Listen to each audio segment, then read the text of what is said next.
大家好啊，我係楓葉教育升學顧問 Stephy。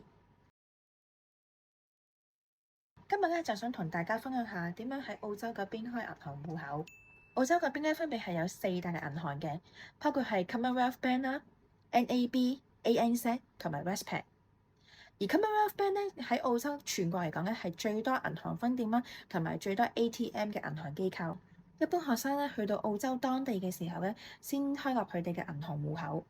咁而開立銀行戶口嘅時候咧，係有分線上開戶啦，或者係同學仔可以親身到銀行嘅分店嗰度咧開立戶口咁樣嘅。線上開戶或者係親身到銀行分店開戶，你哋都必須要準備簽證、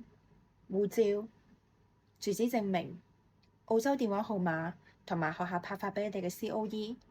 當你哋準備好以上文件嘅時候，就可以開立澳洲嘅銀行戶口啊。喺中學生方面啦，如果學生係要喺澳洲嗰邊開立銀行戶口啦，咁其實學校啦同埋或者係監護人啦係會協助學生咧開立澳洲嗰邊嘅銀行戶口嘅。